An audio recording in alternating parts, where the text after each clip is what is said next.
A very warm good morning to all of you. आज हम लोग शुरू करने जा रहे हैं अंग्ल मराठा युद्ध। अंग्ल मराठा युद्ध को आज हम समझेंगे। जैसे कि हमने पिछले भाग में समझा था कि किस प्रकार से अंग्रेजों ने बंगाल पर कब्जा ले लिया था, पहले प्लासी उसके बाद बक्सर। तो शुरू करते हैं अंग्ल मराठा युद्ध। और पहले अंग्ल मराठा युद्ध में आपको समझना पड़ेगा कि आखिरकार मराठाओं का बैकग्राउंड है क्या और ये मराठे आए कहां से थे, क्या हुआ क्या नहीं हुआ। तो पहले हम लोग मराठों के बैकग्राउंड में जाते हैं। देखिए, शिवाजी की अगर हम बात करें, वीर शिवाजी, शिवाजी के जो फादर थे वो बीजापुर सल्तनत में शिवाजी के फादर जो थे मिलिट्री कमांडर थे। ठीक है साहब, बीजापुर सल्तनत में मिलिट्री कमांडर थे इनके फादर।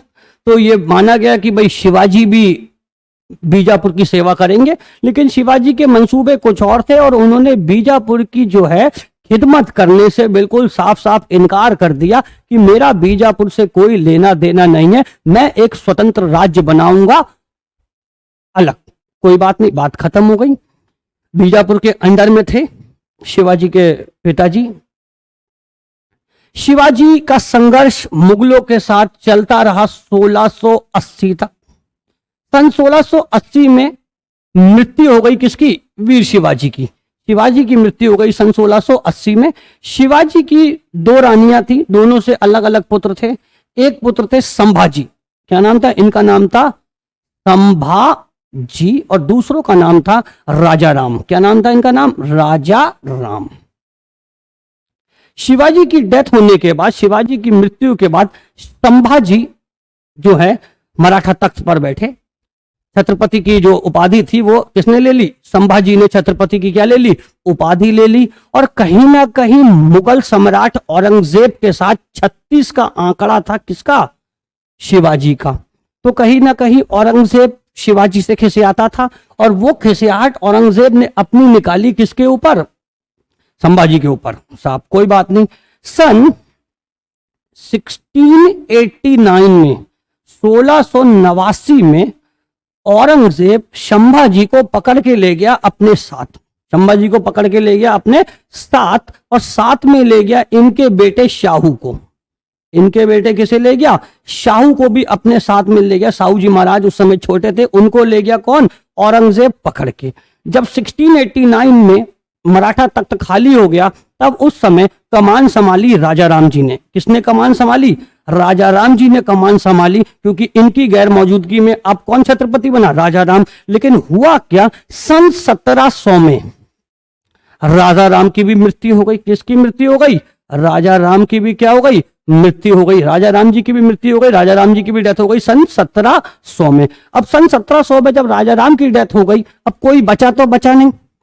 भाई संभाजी को पकड़ के ले गया औरंगजेब, इनका पुत्र था कौन? शाहू जी महाराज, उनको भी पकड़ के ले गए, साथ में राजा राम। और राजा राम की भी क्या हो गई? अब डेथ हो गई। अब कहीं ना कहीं मराठा तख्त बिल्कुल खाली और खुक्कल पड़ा है। मराठा तख्त क्या पड़ा है? खाली और खुक्कल पड़ा था। अब हुआ क्या, सन 17 सब फिर हुआ क्या कि ये जो है ताराबाई हैं, राजा राम की वाइफ थी कौन? ताराबाई। ताराबाई राजा राम की क्या थी? वाइफ थी। किसकी वाइफ थी? राजा राम जी की, दूसरे वाले की। अब इन्होंने करा क्या? तख्त तो खाली है, तो तख्त खाली ना रहने दो। तो इन्होंने, जो इनके पुत्र थे उनका नाम था शिवाजी द्वितीय। शिवाजी द्वितीय बहुत छोटी उम्र के थे, 3-4 साल के रहे होंगे। और उनके जो है उनको बिठा दिया गया तख्त पर और देख रेख कौन कर रही थी? ताराबाई। सन 1707 में, सन 1707 में औरंगजेब की हो गई डेथ। किसकी डेथ हो गई? औरंगजेब जो है वो मर गया। 1707 में औरंगजेब जब मर गया तो मुगल कैद से शाहू को औरंगजेब के बड़े लड़के मौजम, बहादुर शाह फर्स्ट या मौजम ने मुगल कैद से आजाद कर दिया। बोले भाई शाहू अब तुम जाओ, पापा गौन तुम जाओ, तुम्हें जो करना है तुम वो करो, हमें कोई लेना देना नहीं, तुम आजाद हो। अब शाहू वहां से कहां से छूटे? शाहू जी महाराज छूटे मुगल कैद से। जब मुगल कैद से शाहू जी महाराज छूटे तो वो सबसे पहले पहुंचे वहां भाई जहां हिसाब किताब था उनका। तो उनने देखा भाई तख्त पर तो चाची बैठी हुई है। तख्त पर कौन बैठी हुई है? चाची बैठी हुई है शिवाजी द्वितीय को लेकर। तो उन्होंने भाई चाची से कहा, हाँ भाई चाची ये क्या हो रहा है, ये क्या चल रहा है भाई चाची, अब तो हटाओ ताम तमीड़ा खाली करो, अब हम आ गए, अब ताम तमीड़ा क्या करो, खाली करो। चाची रिलक्टेंट हो गई, चाची ने मना कर दिया कि भाई बेटा अब खाली नहीं होगा, एक बार जो पेशवा का पद ये ले चुका है तो अब ये तख्त खाली नहीं होगा। दिमाग खराब हो गया किसका, शाहू का, कि यार हमारा तख्त था इतने साल, एक तो वहां मुगल कैद में पड़े रहे, अब आगे अब ये नया राग पला रही है, कोई बात नहीं। अब वहां पे एक लोकल मिलिट्री कमांडर था, लोकल जो है ऐसे मिलिट्री कमांडर थे, उनका नाम था बालाजी विश्वनाथ। क्या नाम था इनका, नाम था बालाजी विश्वनाथ। अब ये जो बालाजी विश्वनाथ थे, इन्होंने शाहू से ये कहा कि शाहू जी हम तुम्हारी मदद करेंगे, तुम्हें तख्त वापस दिलवा देंगे और ताराबाई को किनारे कर देंगे। तो उन्होंने कहा भाई ऐसा हो जाए तो बहुत ही बढ़िया बात है, कुछ करो। तो क्या हुआ, लोकल्स वहां के इकट्ठे करे किसने, बालाजी विश्वनाथ ने अपने झंडे के अंडर में, और कहीं ना कहीं खेड़ा का युद्ध हुआ 1708 में। 1708 में खेड़ का युद्ध हुआ। इस खेड़ का युद्ध, कहीं लिखा हुआ खेड़ा का युद्ध, खेड़ का युद्ध हुआ, और खेड़ के युद्ध में कहीं ना कहीं ताराबाई को मैदान से बाहर खदेड़ दिया किसने मिलकर, बालाजी विश्वनाथ ने और शाहू जी महाराज ने मिलकर। काम यहां खत्म हो गया, चाची किनारे हो गई, चाची क्या हो गई, किनारे हो गई। अब हुआ ऐसा कि जब चाची किनारे हो गई तो सन 1713 में, सन 1708 की बात थी, अब सन 1713 में बालाजी विश्वनाथ को पेशवा का पद दिया गया। किसका पद दिया गया, बालाजी विश्वनाथ को पेशवा का पद दिया गया शाहू जी महाराज के द्वारा। यानी कि मराठों ने शुरुआत करी पेशवाई की। मराठों ने किसकी शुरुआत करी, पेशवाई की शुरुआत करी मराठों ने, और 1713 में पहला पेशवा का पद दिया किसे, बालाजी विश्वनाथ को। किसे दिया, बालाजी विश्वनाथ को। बालाजी विश्वनाथ के मरने के बाद उनका जो बेटा था ये है बाजीराव बल्लाळ उर्फ रणवीर सिंह। पिक्चर में कैरेक्टर प्ले करा है किसका, बाजी राव बल्लाळ। 48 में शाहू जी महाराज की डेथ हो गई। शाहू जी महाराज की क्या हो गई, डेथ हो गई। इस पिक्चर में महेश मंजरेकर ने रोल प्ले करा है शाहू जी महाराज का। 1748 में किसकी डेथ हो गई, शाहू जी। शाहू जी की डेथ हो गई कब, 1748 में। उनका कोई वंशज ही नहीं था, तो तब ये पेशवाई बदल गई मराठों में। पेशवाई काय में बदल गई, पेशवाई बदल गए मराठों में, क्योंकि शाहू जी का तो अब कोई वंशज है नहीं, तो ये जो पेशवा थे ये काय में बदल गए, पेशवा बदल गए मराठों में। अब पेशवा क्या बदल गए, पेशवा हो गए मराठे। पेशवा क्या हो गए, मराठे हो गए। ठीक है भाई, अच्छा। अब अगर बात करें बाजीराव बल्लाळ, तो बाजीराव बल्लाळ के जो थे 3 पुत्र थे। बाजीराव बल्लाळ के कौन थे, 3 पुत्र थे। एक पुत्र थे यही बालाजी बाजीराव, बालाजी बाजीराव, इन्हें नाना साहिब भी कहते हैं। एक पुत्र थे रघुनाथ राव उर्फ रगोबा, और तीसरा पुत्र था शमशेर खान। इसका कोई रोल नहीं है शमशेर खान का, इस पे हम चर्चा नहीं करेंगे। फिलहाल 2 पुत्र थे, बालाजी बाजीराव और रघुनाथ राव उर्फ रगोबा। ये 2 पुत्र थे किसके, बल्लाळ के। जब बाजीराव बल्लाळ की डेथ हो गई 1740 में, तो बाजीराव बल्लाळ के बाद तख्त पर बिठाया गया बड़े पुत्र बालाजी बाजीराव को। बालाजी बाजीराव उर्फ नाना साहिब को तख्त पर बिठाया गया। नाना साहिब जब तख्त पर बैठे 1740 में, तब देखते देखते हुआ क्या कि नाना साहिब के भी 3 लड़के थे। नाना साहिब के भी कितने थे, इनके फादर के भी 3 थे, नाना साहिब के भी 3 लड़के थे। सबसे बड़ा विश्वास राव,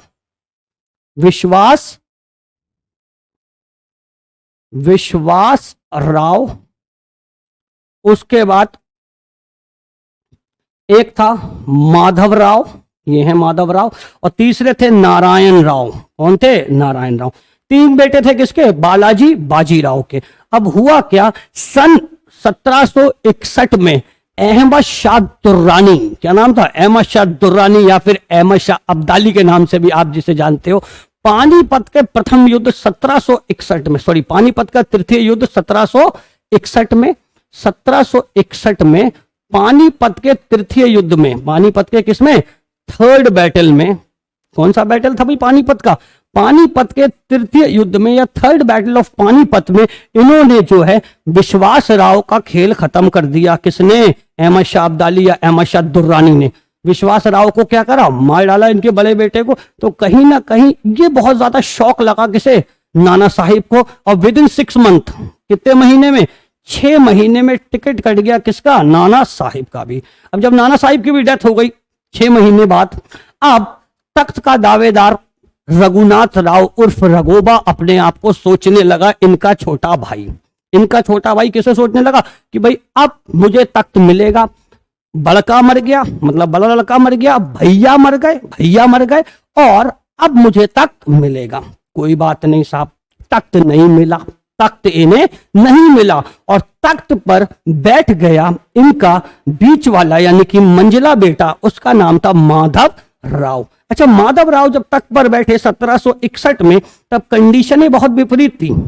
कंडीशनें क्या थी? बहुत विपरीत थी। लेकिन माधव राव एक बहुत ही बढ़िया क्या थे? लड़ाका थे। और उन्होंने जो है क्या किया, बहुत जल्दी जल्दी जो पावर घट गई थी मराठों की, उसको फिर से रिस्टोर करा दिया। लेकिन विधि की विडंबना देखिए, 1772 आते आते इनको हो गया ट्यूबरक्लोसिस। 1772 आते आते इन्हें क्या हो गया? इन्हें हो गया टीबी। ट्यूबरक्लोसिस एक बैक्टीरियल बीमारी होती है, ठीक है। इनको ट्यूबरक्लोसिस जब हो गया तो इनकी हो गई डेथ। इनकी हो गई क्या? डेथ। जब इनकी डेथ हो गई तो कंडीशन अब फिर खराब हो गई। भाई क्या? रघुनाथ राव रघोबा के अरमान फिर जाके बोले, बलका मर गया, भैया मर गए, मंझला मर गया, अब तो हमें बिठाओ, अब तो हमें क्या करो? बिठाओ। लेकिन हम क्या देखते हैं? हम ये देखते हैं कि जो बाजीराव बल्लाळ थे, उन्होंने कहीं ना कहीं मराठा चीफ्स को, जैसे सिंधिया, होलकर, नाना फडणवीस, ठीक है, सिंधिया, होलकर, नाना फडणवीस, इन गायकवाड़, इन सबको भी क्या किया था? उस समय जो है थोड़े छोटे इलाकों का चीफ बना दिया था। लेकिन अब तक आते आते ये सारे चीफ क्या हो गए थे? बहुत पावरफुल हो गए थे। और इनमें सबसे स्ट्रांग जो थे वो थे नाना फडणवीस। कौन थे? नाना फडणवीस सबसे स्ट्रांग थे। रघोबा के मंसूबे फिर जागे कि भाई अब तो मैं पेशवा बनूंगा, यानी कि अब तो मैं क्या बनूंगा? अब तो मैं छत्रपति बन ही जाऊंगा। सब नहीं है, भैया नहीं है, बड़का नहीं है, मंझला नहीं है। अब नाना फडणवीस ने खेल खेल दिया। किसने खेल खेल दिया? खेल खेल दिया नाना फडणवीस ने। नाना फडणवीस ने उस समय एक बारबाई काउंसिल बनाई। क्या बनाई थी? बारबाई काउंसिल बनाई थी। और नारायण राव क्या हो गया भाई? नारायण सबसे छोटा था। अब बहुत खिसिया गया। कौन? रघोबा की बुद्धि खराब हो गई, एकदम दिमाग खराब हो गया कि माइंड एकदम अपसेट हो गया। किसका? रघुनाथ राव उर्फ रघोबा का। रघोबा का माइंड जब अपसेट हो गया तो रघोबा की अब बुद्धि हो गई बिल्कुल खराब कि भैया मर गए, बड़का मर गया, मंझला मर गया, छुटका मर गया, हमारा नंबर ही नहीं आता है, हमारा नंबर नहीं आता है। रघोबा ने आओ देखा ना ताओ और नारायण राव की कर दी हत्या। बोले होगी देखी जाएगी, हम नारायण राव को मार डालेंगे। नारायण राव को क्या कर दी? हत्या। जैसा कि हमने आपसे अभी बात करा था कि बारबाई काउंसिल जो बनाई थी वो बहुत स्ट्रांग हो चुकी थी। बारबाई संघ क्या था? बहुत स्ट्रांग था। और रघोबा की बारबाई संघ ने बिल्कुल भी नहीं सुनी। नारायण राव का जो बच्चा था माधव राव द्वितीय, बहुत छोटा था, उसे नारायण राव की बीवी के अंडर में तख्त पर बिठा दिया। किसने? बारबाई संघ ने। बारबाई संघ ने क्या किया? उसको तख्त पर बिठा दिया। अब साहब तख्त पर बिठा दिया किसने? बारबाई संघ ने। बारबाई संघ ने क्या किया? उसे तख्त पर बिठा दिया। ठीक है साहब, अब हम अगले भाग में सीखेंगे कि कैसे अंग्ल मराठा युद्ध हुआ, एक एक करके। अंग्ल मराठा युद्ध को जानने से पहले आपके लिए बैकग्राउंड बहुत जरूरी था।